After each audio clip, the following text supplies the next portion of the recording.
Yes, sir. Yes, sir. Exercise के doubt पूछ लो, फिर एक क्वेश्चन आई थिंक मैंने दिया था वो हम डिस्कस कर लेंगे। सर मेरा क्वेश्चन 2 का आंसर मैच नहीं कर रहा था बैक एक्सरसाइज में। क्वेश्चन 2, क्वेश्चन 1 में तो डाउट नहीं किसी को?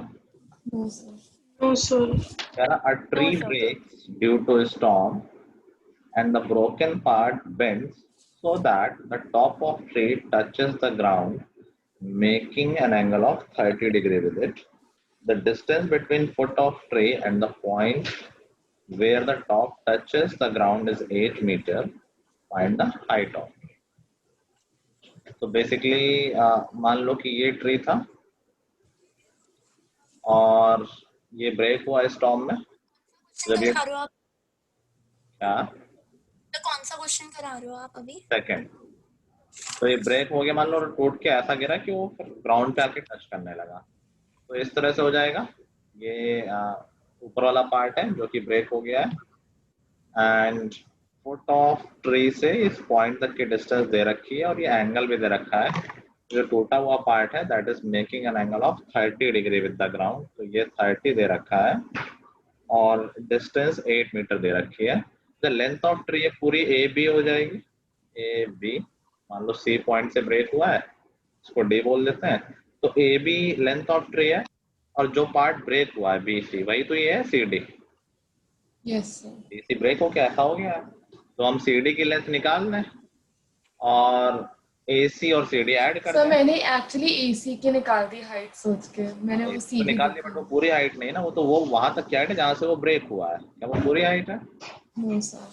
तो tan 30 से हम AC तक निकाल सकते हैं। tan 30 will be AC upon 8 और यहाँ से AC की लेंथ आ जाएगी 8 अपॉन रूट 3।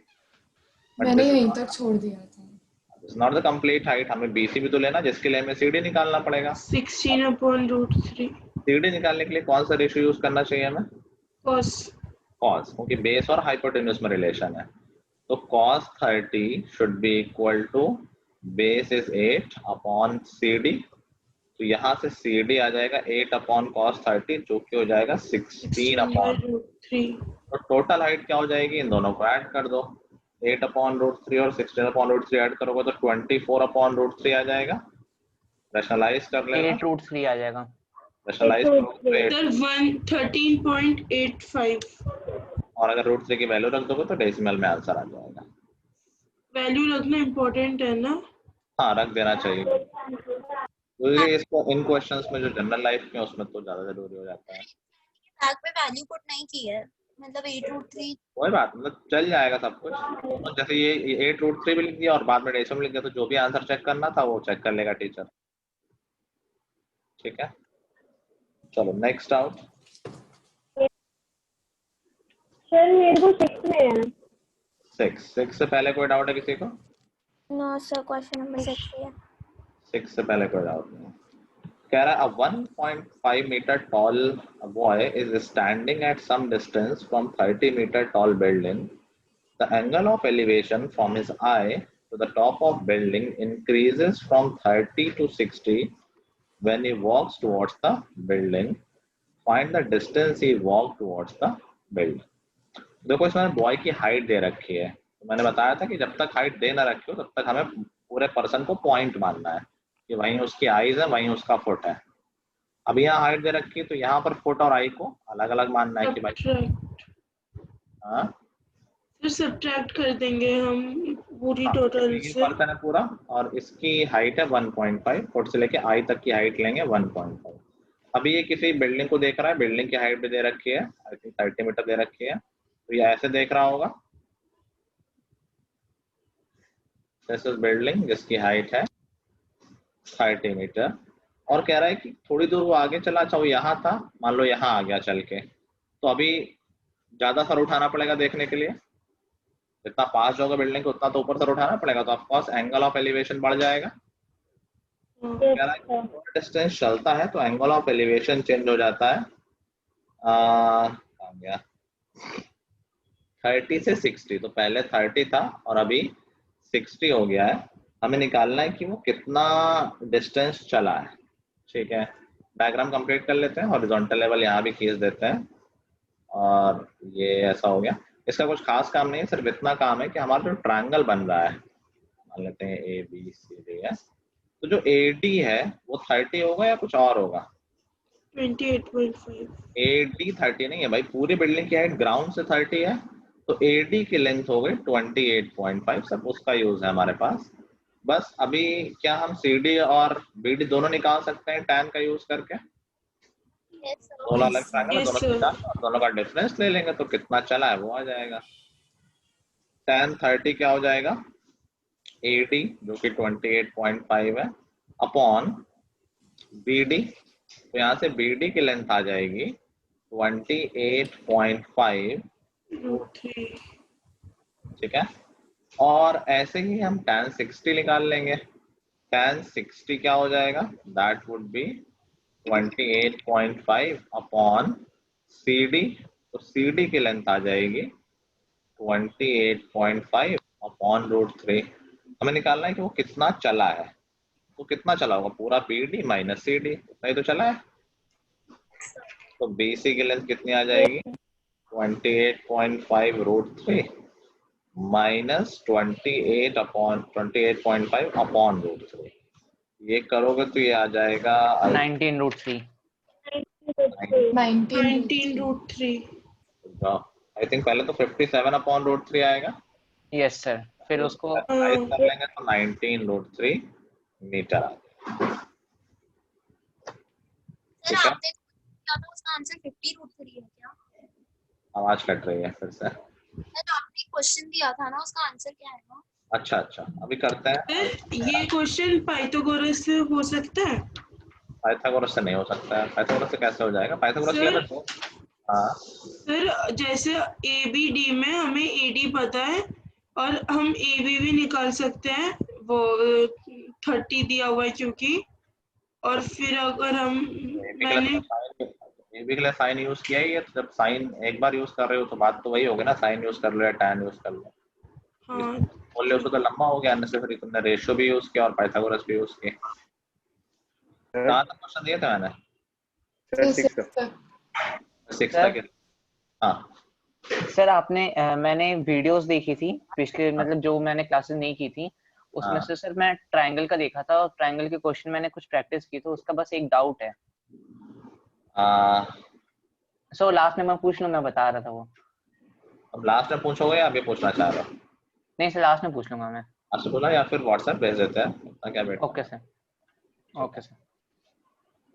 चलो, तो मैंने आई थिंक एक क्वेश्चन दिया था जिसमें लाइट हाउस वाला था शायद, जो इसके पार है। हाँ सर मेरा आंसर 100/2.73 ऐसा कुछ है। सर मेरा सर सर 36.5 मेरा आ रहा है। 36.60। बिना डेसिमल के बताना क्या है। सर मेरा sir 100/√3 + 1। I think 100/√3 + 1। I think ऐसे कुछ आ हाँ रहा है। सर यही है। सर 100 ब्रैकेट में √3 - 1 सर मैंने एक्चुअली √3 की वैल्यू लिख दी है। इसको रैशनलाइज ऐसे करना चाहिए तो 50 × √3 - 1 हो जाएगा। कौन सा क्वेश्चन है? 50 जो मैंने दिया था। ओके क्या? 50√3 - 1। हाँ, रैशनलाइज करना चाहिए, ऐसे नहीं छोड़ना चाहिए। चलो हम मान लेते हैं कि ये हमारा लाइट हाउस है ए बी, और सी और डी दो पॉइंट पे शिप्स आ रहे हैं। तो शिप्स का एंगल ऑफ एलिवेशन एक का दे रखा है 45 और एक का दे रखा है 30। 30। कह रहा है इन दोनों के बीच की डिस्टेंस है 60। और इसको करने के दो तरीके हैं। मोस्टली लोगों ने थोड़ा सा लेने तरीके से किया होगा, मैं थोड़ा छोटा तरीका बताता हूँ। और तो बहुत सर 100 क्या? सर 100 दिया आपने। सर 100 है। 100 ठीक है। अच्छा, तो अब मुझे ए बी की हाइट बतानी है, तो इसको मैं h मान लेता हूँ। तो हम tan 45 यूज करके क्या BC निकाल सकते हैं? tan 45 = h अपॉन CB, और tan 45 तो 1 होता है, तो CB की वैल्यू h आ गई। यस सर, तो मैंने ऐसे ही किया।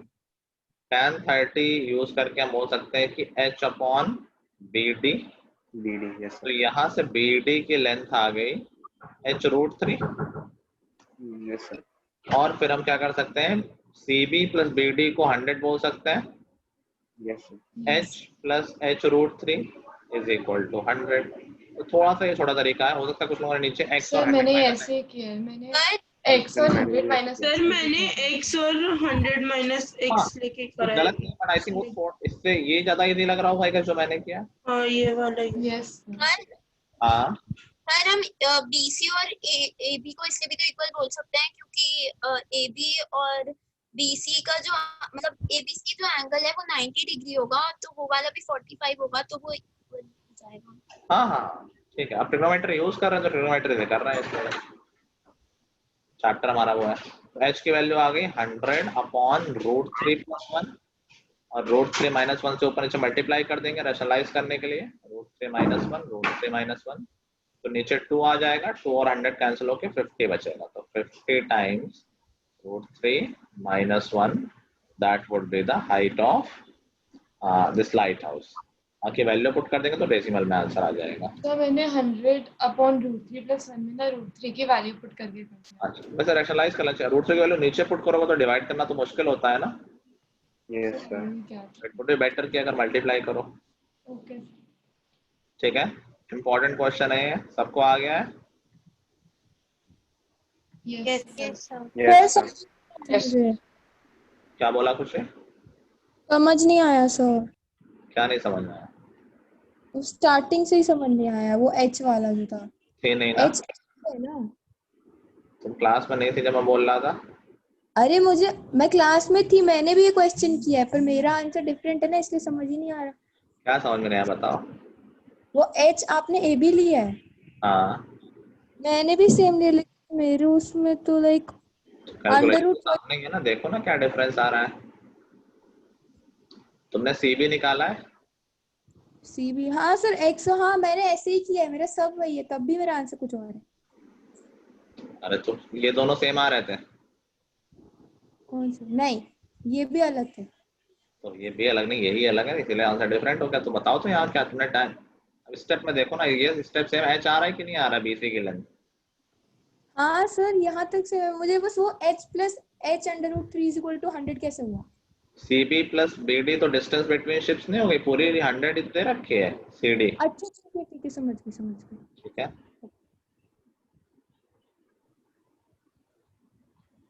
चलो लिख लिया सबने। यस सर मैंने क्वेश्चन भेज दिया आपको। ठीक है, मैं बता दूंगा फिर, ये लोग जब क्वेश्चन करेंगे तब हम लोग कर लेंगे। चलो क्वेश्चन लिखो अगला। द एंगल ऑफ एलिवेशन, लंबा क्वेश्चन है तो शॉर्ट में लिखना और बार बार मत बुलवाना मुझसे। The angle of elevation of the top of chimney, angle of elevation of top of a chimney from the foot of a tower is 60 degree. Angle of elevation of top of a chimney from foot of a tower is 60 degree, and angle of depression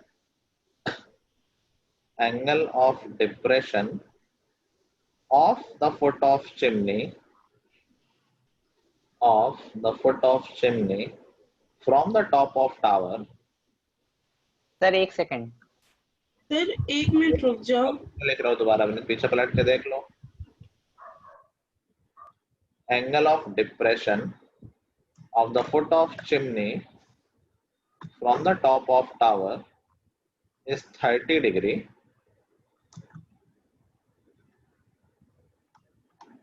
if the height of tower is 40 meter, find the height of chimney।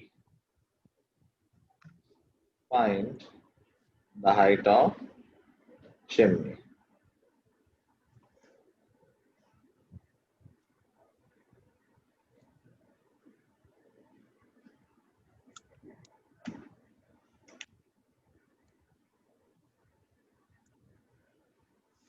तुम लोग को तो मैं विरेज question लिख रहा हूँ तो इस पर ध्यान मत देना। ये अपना क्वेश्चन है विनीत, ABC एक राइट एंगल ट्रायंगल है जिसमें राइट एंगल लेट C है, तो ये C है, ये A है, ये B है। D is the midpoint of BC, D is the midpoint of BC हो गया। prove that AB square is equal to a 4AD square और 3AC स्क्वायर। तो हमें AD स्क्वायर लाना है और AB स्क्वायर लाना है। तो AB स्क्वायर हो जाएगा AC square plus BC square और AD स्क्वायर हो जाएगा AC स्क्वायर और CD square. BC square, BC क्यों होगा, AC स्क्वायर। सर AC बोला मैंने। अच्छा ठीक है, AC square plus CD square. अब आंसर में AC तो लाना ही है और AD लाना है, ये नहीं एक लाना। बार क्वेश्चन रिपीट कर दीजिए।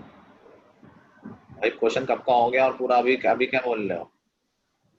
अरे एक चीज नहीं लिखी थी, बताओ क्या? डायग्राम आ रहा है सर। जो दूसरी वाली स्टेटमेंट थी सर, उसमें एंगल क्या थी?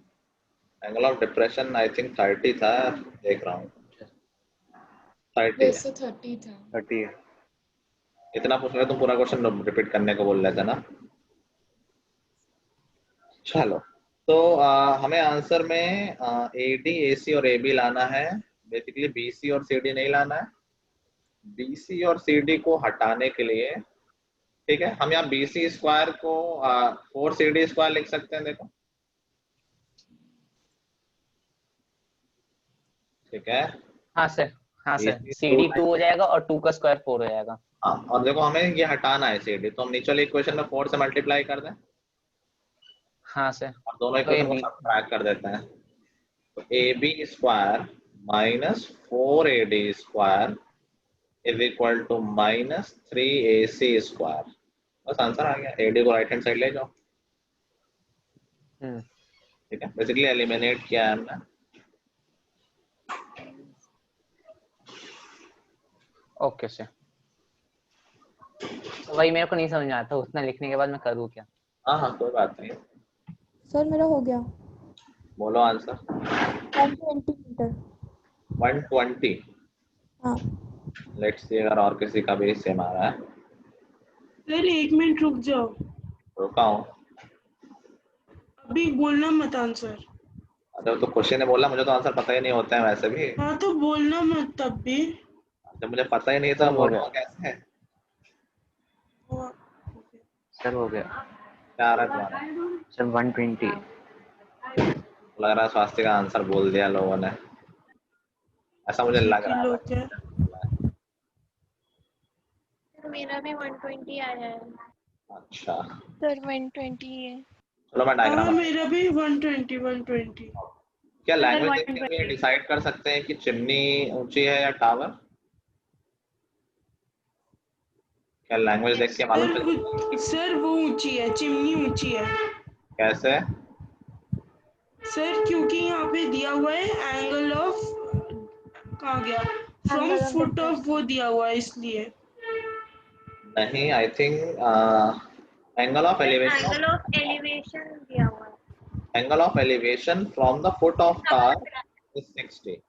ये टार के फुट से चिमनी के टॉप का एंगल ऑफ एलिवेशन 60 है। इसका देखो मुझे कुछ पता नहीं चल रहा है। और angle of depression of the foot of chimney from the top of tar is 30. टार के टॉप से फुट ऑफ चिमनी 30 है एंगल ऑफ डिप्रेशन। तो इन दोनों के कंपैरिजन से हम कह सकते हैं कि चिमनी ज्यादा ऊंची है, क्योंकि एंगल ऑफ डिप्रेशन 30 है, ये 30 है, बेसिकली यहाँ से ये 30 आ गया और ये 60 आ रहा है। तो देखो टावर से चिमनी देखने के लिए ज्यादा सर उठाना पड़ रहा है या चिमनी से टावर? चिमनी से टावर।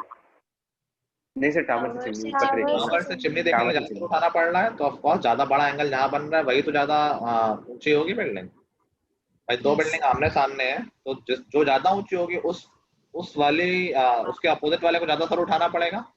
तो अगर चिमनी को देखने के लिए ज्यादा सर उठाना पड़ रहा है, that means chimney is higher या टॉलर, ठीक है। अब हाइट ऑफ टार तो दे रखी है 40, और यहाँ पर हम कंप्लीट कर लेते हैं, यहाँ से हॉरिजॉन्टल लाइन खींच दो।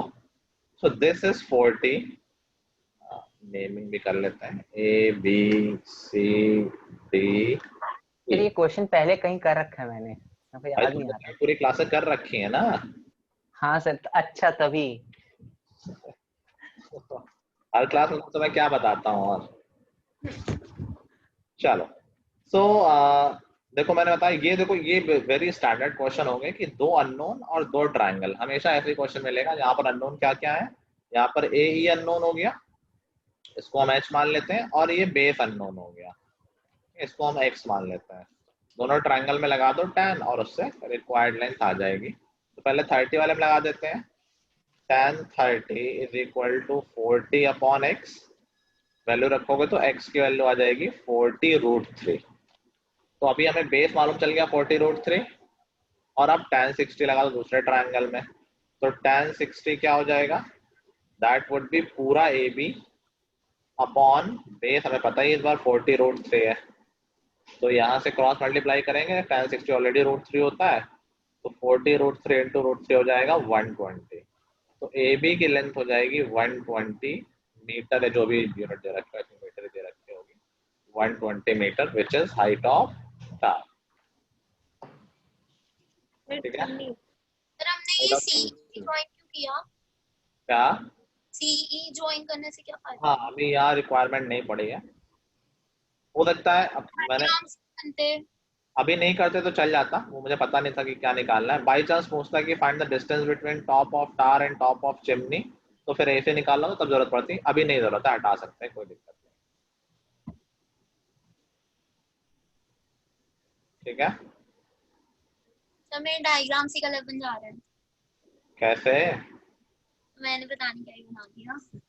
तुमने क्या टावर ज्यादा ऊंचा बना दिया था? हाँ अच्छा, एंगल वगैरह पे ध्यान दो, कोई लिख तो नहीं रहा है? चलो नेक्स्ट लिखो,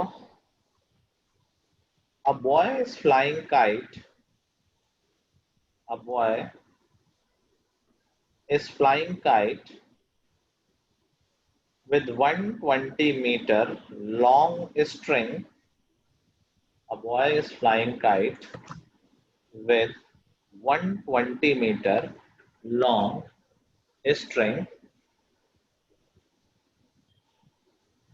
making an angle of 30 degree with the ground, making an angle of 30 degree with the ground. Another boy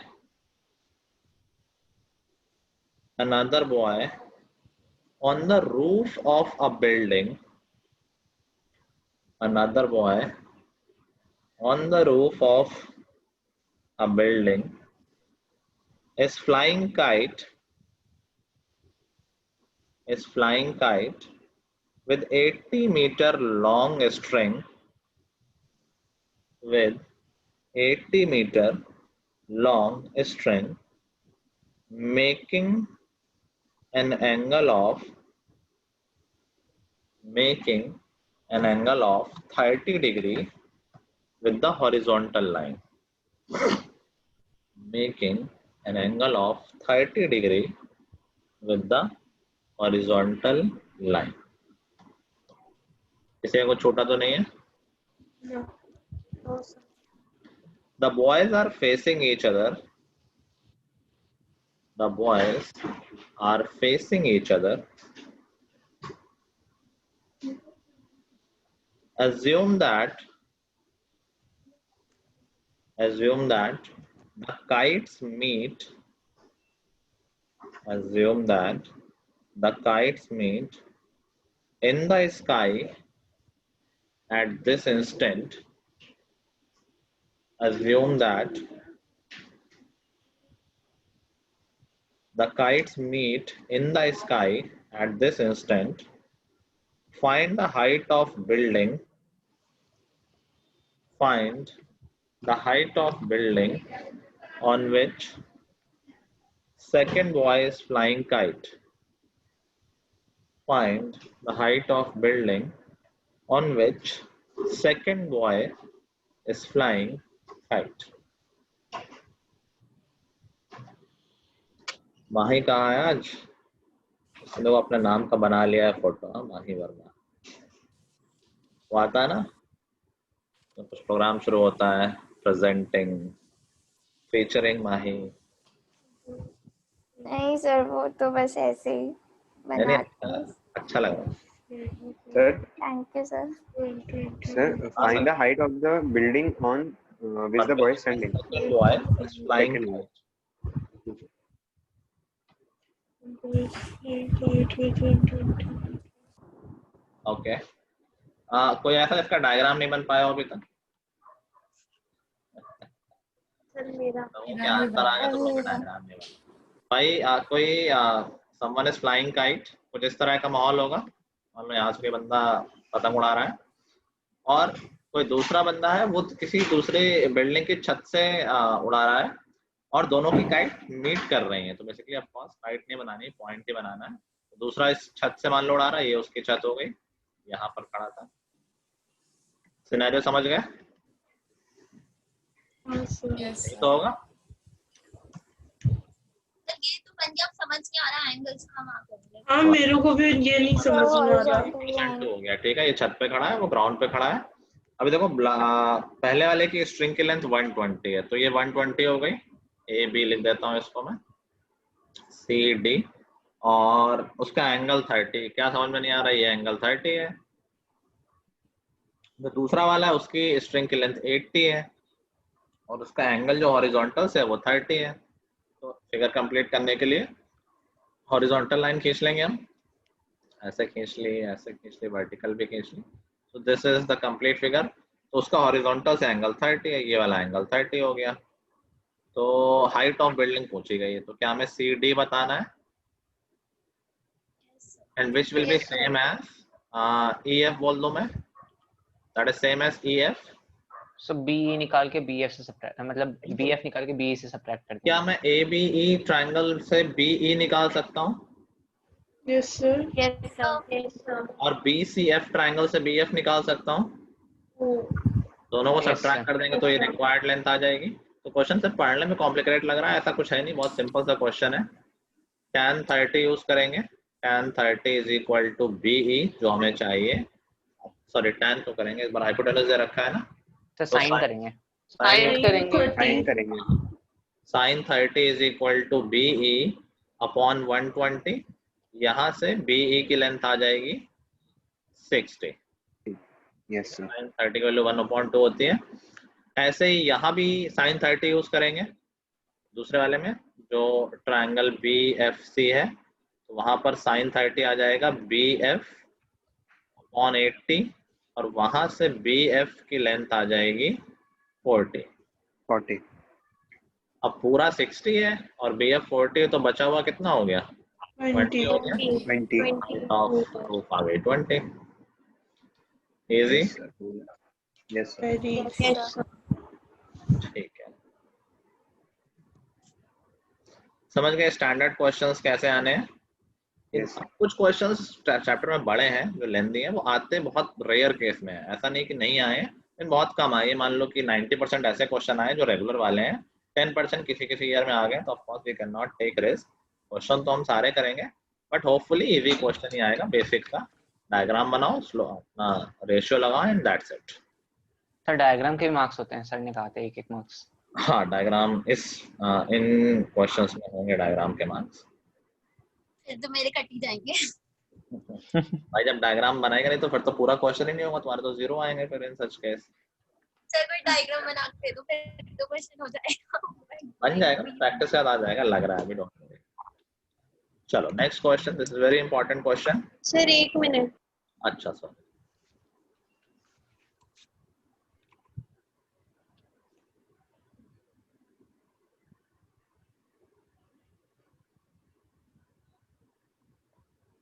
Sagar sir का बर्थडे आ रहा है sir.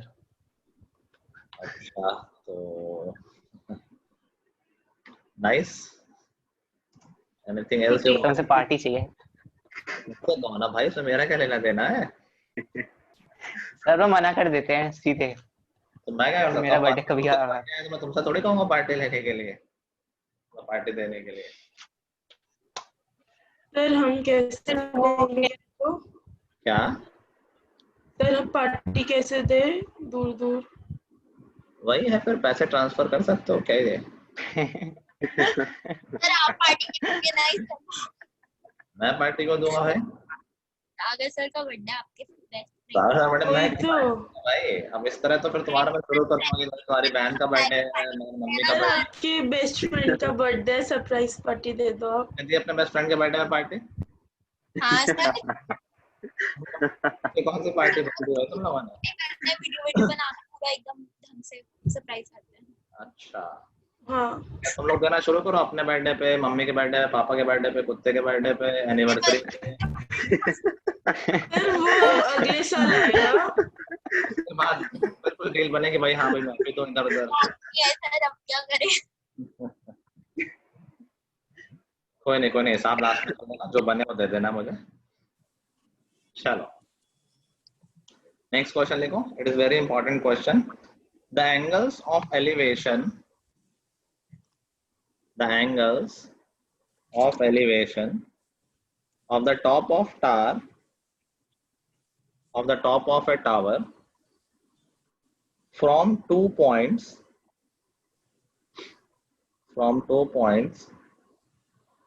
Sir, angle of elevation. angles of elevation of the top of a tower from 2 points, कौन बोल रहा? from 2 points at distances a and b meters, at distances a and b meters from the base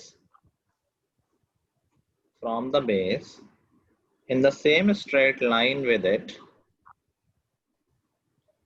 in the same straight line मतलब mathematically सही करने के लिए लिखा हुआ, नहीं भी लिखोगे तो चल जाएगा।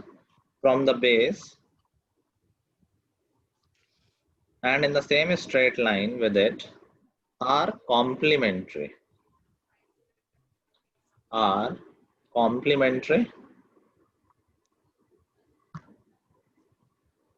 show that height of tower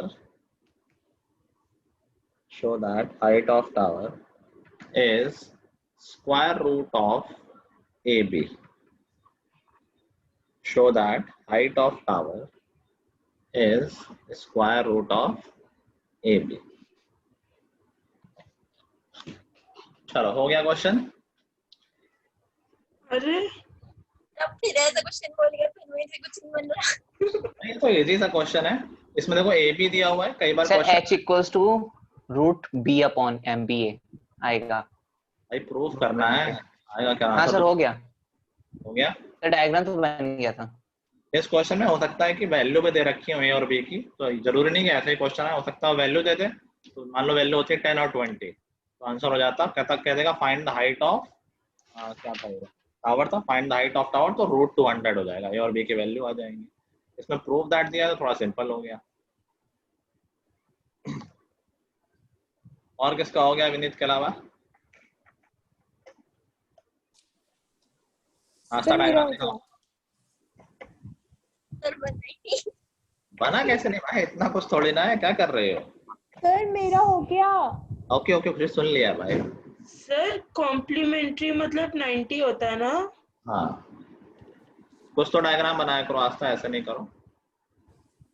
कह रहा है angles of elevation of the top of a tower from 2 points at a distance a and b meter from the base of it. इसमें क्या ही डिफिकल्ट है, एक टावर है,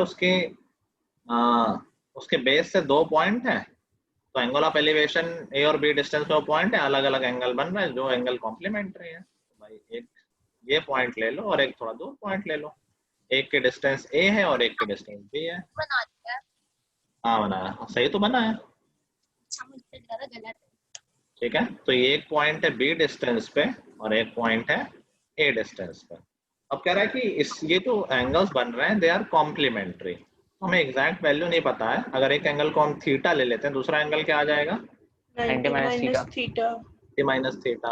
अच्छा हमें हाइट निकालनी है, तो 2 ट्रायंगल दिख गए हमको, दोनों में लगा देते हैं अपना रेशियो। तो हम बोल सकते हैं भाई tan थीटा क्या हो जाएगा? h upon b। और tan 90 माइनस थीटा क्या हो जाएगा? h upon a। और tan 90 माइनस थीटा क्या होता है? cot theta। cot theta। cot theta आ गया h अपॉन a, तो यहाँ से हम tan थीटा निकाल सकते हैं क्या? सर a अपॉन h है, अच्छा नहीं ठीक है। a अपॉन h आ गया। अब देखो tan थीटा की वैल्यू a अपॉन h है और tan थीटा की वैल्यू h अपॉन b भी है, तो दोनों इक्वल होंगे। Yes sir. h upon b should be equal to a अपॉन h, क्योंकि दोनों ही tan थीटा के इक्वल है। h square is equal to ab और h की वैल्यू आ गई रूट ab। ठीक है, इंपॉर्टेंट याद रखना, ये क्वेश्चन मैं दोबारा पूछता हूँ और मोस्टली बच्चे नहीं दे पाते answer. I don't understand why. इसका रिजल्ट याद रखना, हो सकता है ऑब्जेक्टिव में तुम सीधे आंसर दे सकते हो। मान लो a और b की वैल्यू दे रखी हो, ऑब्जेक्टिव में पूछा हो तो कैलकुलेट करने की जरूरत ही नहीं है, पहले से याद है कि रूट ab होता है। समझ गए पढ़ना? तो चेंज मत करना आप। हाँ देख लो सर। हाँ सर अगर सर a और b दो अलग अलग साइड पर हो, अलग अलग साइड पर हो तो देख लो भाई, कुछ और बन रहा है क्या? ए और बी अगर अलग अलग साइड पे होंगे तब भी सेम आंसर आएगा। उसमें एक्सप्रेशन तो यही बनेंगे ना। मान लो ए दूसरे साइड हो जाता तो tan थीटा तब भी h अपॉन ए और h अपॉन बी बनता। समझ गए? सेम कैलकुलेशन होती तो सेम आंसर आएगा, अलग अलग साइड पे भी हुए। ठीक है, तो सर अगर a और b अगर दे रखा है तो हमें बस रूट लगा कर देना है आंसर ऑब्जेक्टिव क्वेश्चन के लिए, अदरवाइज तो सेम स्टेप फॉलो करना है।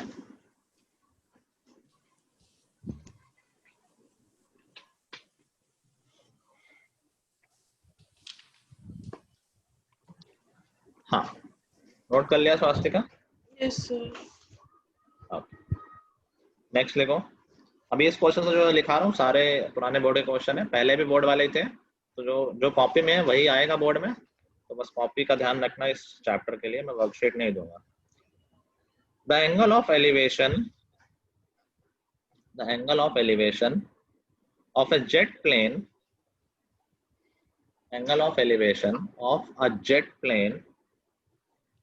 from a point P on the ground is 60 degree. The angle of elevation of a jet plane from a point P on the ground is 60 degree. The angle of elevation of a jet plane from a point P on the ground is 60 degree. After a flight of 30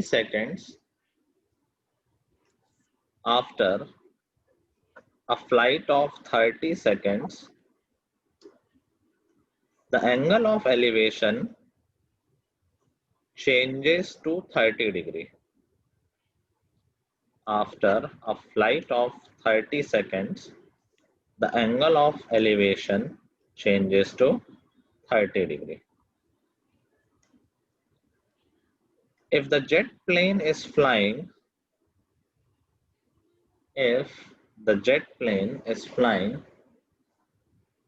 at a constant height of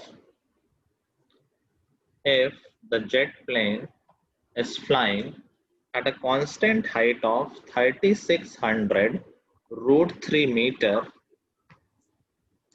if the jet plane is flying at a constant height of 3600 root 3 meter, find the speed of jet plane. Find the speed of jet plane. ठीक है, कोई question भले ही language में लंबे लंबे लगे but कुछ खास नहीं होता है, डायग्राम बनाओ आसानी से हो जाएगा।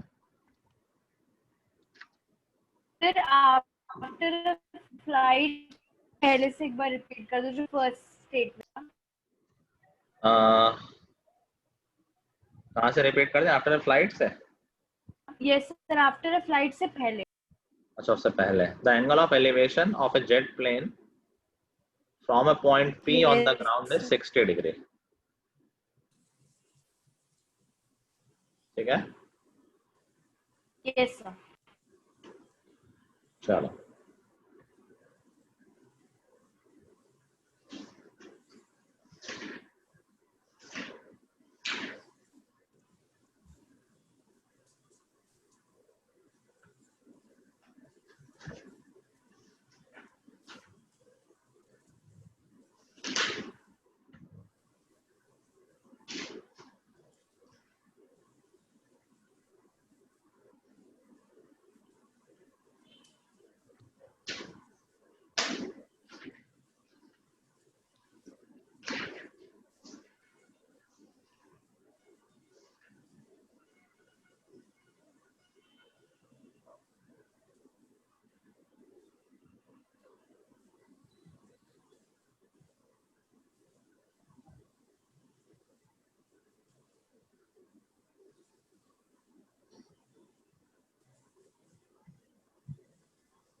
हुआ? Yes sir. अच्छा हो क्या गया क्या है इस पे? सर 240 मीटर मीटर पर पर सेकंड 240 मीटर पर सेकंड। सेम आया सदान?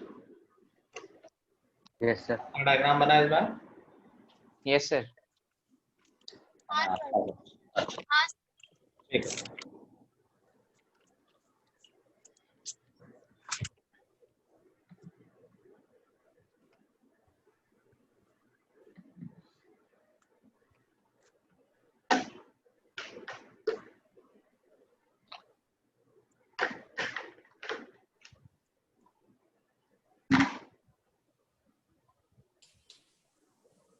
सर 240 मीटर पर सेकंड।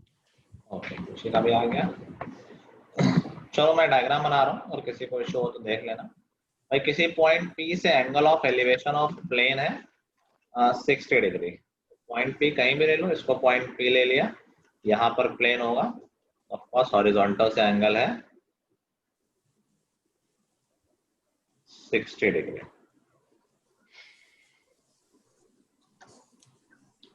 नाउ कह रहा है कि थोड़ी देर की फ्लाइट के बाद एंगल 30 हो गया है, तो ऑफ कोर्स प्लेन इस पॉइंट से दूर जा रहा है। अगर पास आ रहा होता तो एंगल बड़ा हो रहा होता, दूर जा रहा है तो एंगल छोटा हो रहा होगा। तो थोड़ी देर की फ्लाइट 30 सेकंड की फ्लाइट के बाद प्लेन थोड़ा आगे पहुंच गया, यहाँ कहीं आ गया, और कह रहा है इस पॉइंट का angle of elevation now we have 30 degree. This is the complete figure 30 degree. इसको ए बोल देते हैं, इसको बी, इसको सी और इसको डी। नाउ सी हमारा पर्पस क्या है, हमें स्पीड निकालनी है और टाइम हमें ऑलरेडी पता है। तो अगर हम डिस्टेंस निकाल लें तो क्या स्पीड आ जाएगी डिस्टेंस अपॉन टाइम से। तो बेसिकली हमें AC निकालना है, AC जहां प्लेन चला या फिर that is same as BD। अभी हमारे पास दो राइट एंगल ट्राइंगल है, क्या हम दोनों के बेस निकाल सकते हैं? एक से PD आ जाएगा, एक से PB आ जाएगा, दोनों को सब्ट्रैक्ट कर देंगे तो BD आ जाएगा। है सिंपल फंडा। तो tan 30 लगा देते हैं। tan 30 इज इक्वल टू, अच्छा ये हाइट दे रखी 3600√3, तो tan 30 कितना हो गया 3600√3 अपॉन PD। वैल्यू पुट करी तो ये आ जाएगा PD इज इक्वल टू 10800। ठीक है, ऐसे ही tan 60 लगा देंगे। तो tan 60 में भी P अभी भी सेम ही है, हाइट तो सेम ही है 3600√3 अपॉन बेस है PB, तो यहाँ से PB की वैल्यू 3600 आ जाएगी। अब PB भी पता है और PD भी पता है, तो हम डिस्टेंस ट्रैवल निकाल सकते हैं, इन दोनों को सब्ट्रैक्ट कर दो। तो BD जो कि AC के इक्वल है, ये आ जाएगा 7200 मीटर। तो प्लेन ने इतना ट्रैवल किया है कितने टाइम में? 30 सेकेंड में। स्पीड पूछी गई है, स्पीड क्या होता है? Distance upon time. डिस्टेंस है 7200, टाइम है 30, तो ये हो जाएगा 240 मीटर पर सेकेंड। ठीक है, इसका तुम्हारे आंसर आ रहे हैं, मैं आंसर नहीं दिया कोई। इशिता? सर मेरे नहीं इशिता बोल रहा हूँ। यस सर आ रहा है। कर लिया सबने इसको? यस सर हो गया। ठीक है,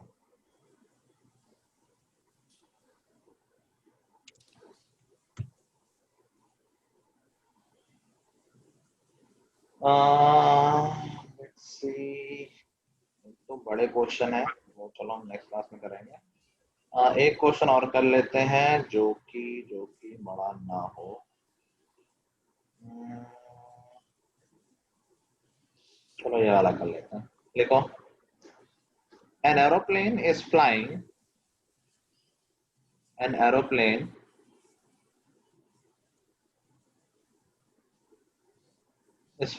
at a height of 4000 meter from the ground. Is flying at a height of 4000 meter from the ground.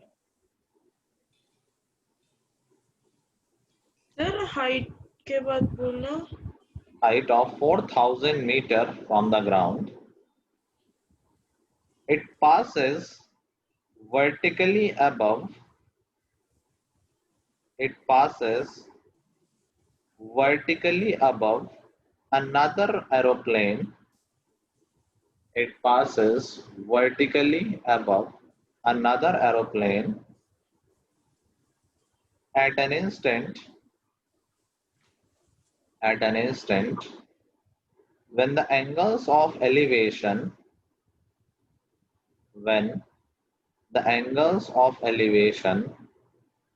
of the two planes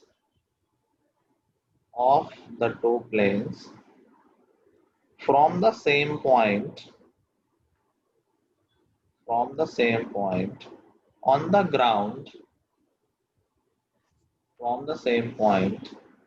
ground are 60 degree and 45 degree. 60 degree and 45 degree. Find the vertical distance between the planes at that instant. Find the vertical distance between the planes. फिर from the ground के बाद 2-3 word होते हैं वो बोलो।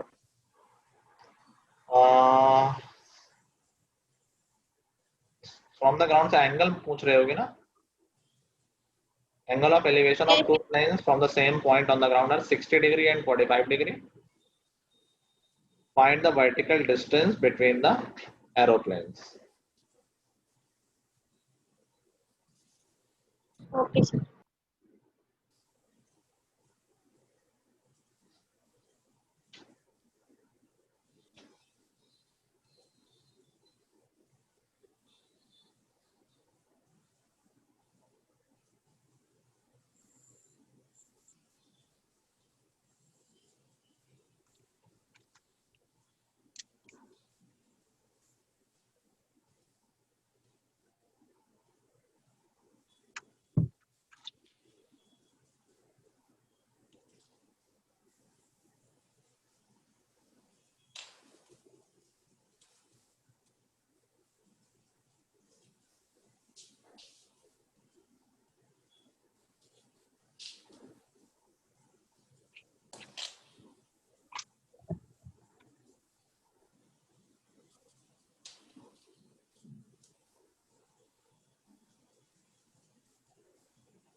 तो मेरा distance तो 4000 रूट 3 माइनस 1 आ रहा है।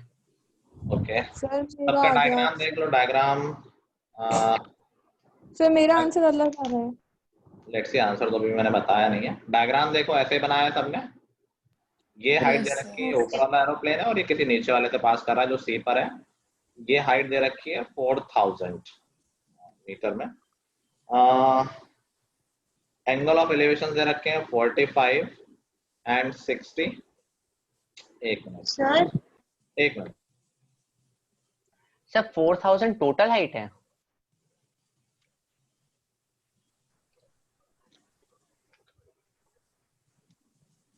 हाँ ऑफ कोर्स 4000 टोटल हाइट है। हाँ अर्चना तुम क्या बोल रहे थे?